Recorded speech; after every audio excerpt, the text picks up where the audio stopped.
I've had people who I know are in the know, and I've mentioned this before, and one of them told me the truth is indigestible. It's not something that that we would be able to fully grasp or entertain, and that it's like, it would be like telling somebody something that they can't do anything about, and they don't know what the repercussions of that would be. It's so great.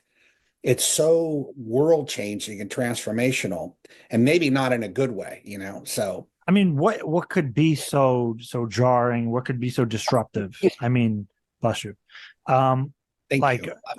like the idea that we're being visited by another advanced intelligence that's more advanced than us. I mean, do you think, or is it something else? I think it's much deeper than that. Lou once mentioned to me, we were chatting about this, and I asked Lou one day what he thought, and he drew a Venn diagram, on a board, and in the middle of the Venn, was, well, one side was consciousness and the other side was quantum theory.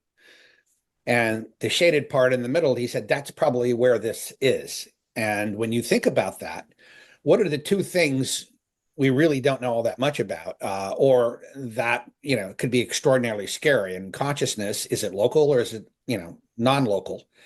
If it's not local, not produced by the brain or the body or the mind, it really means that there is a universal consciousness that we're part of, that we're tapping into. Quantum theory, in the very early days of quantum theory in the 20s and 30s, most of the people who grasped what it actually meant was, that we're immaterial, that we're basically an illusion, and that atoms in general, we've come to find this to be true, are just basically invisible. There's no matter there, and that you know that where just energy forms. Well, think about that for a second. If that's the case, how would the president describe that? How would the president go on national television and say, maybe he tried to do a controlled, and I'm sure, and I know they've thought about this, and I know they thought about ways to do this, and they never can come to any kind of agreement, and they always come to the agreement that it's probably best not to say anything until we have a better understanding.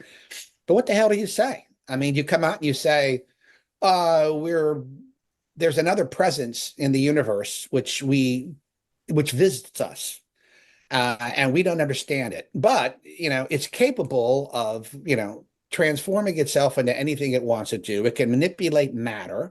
It can manipulate the electromagnetic spectrum. It can show us things that may be real or may not be real. It can be real and not real at the same time. I mean, you can just go on and on and on. And then this whole idea of sovereignty comes in, free will comes in, and then you're worried about, will society be able to withstand it? Will, socioeconomically, what will happen? Will things stop religiously? There are so many aspects surrounding this. I'm sure people have whispered in some people's ears, do you really want to do this? Do you really want to go out and talk about this publicly?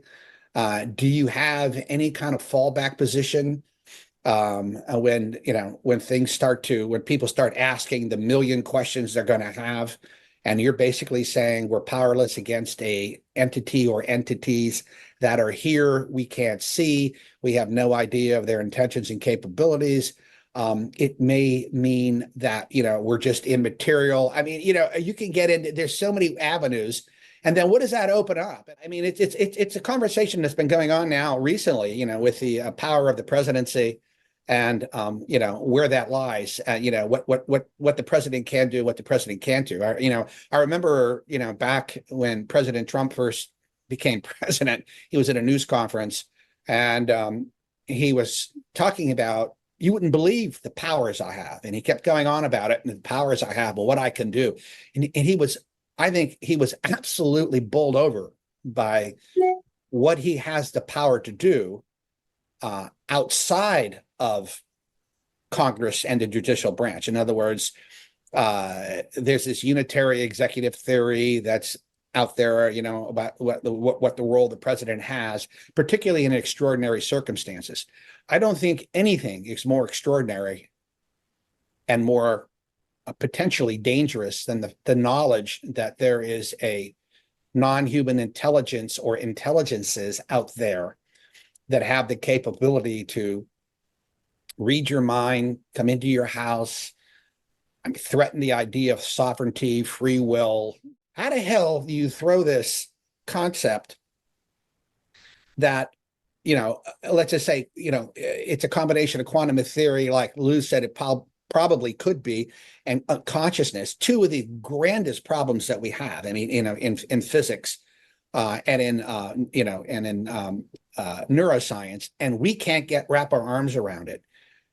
How the hell do you throw that out there? And it's like this big old meatball hanging out there, right? And you're asking people, who are consumed with their daily life.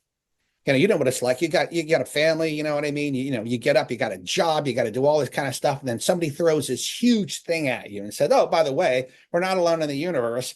And these other entities have godlike powers compared to us, can pretty much do what the hell they want, when they want.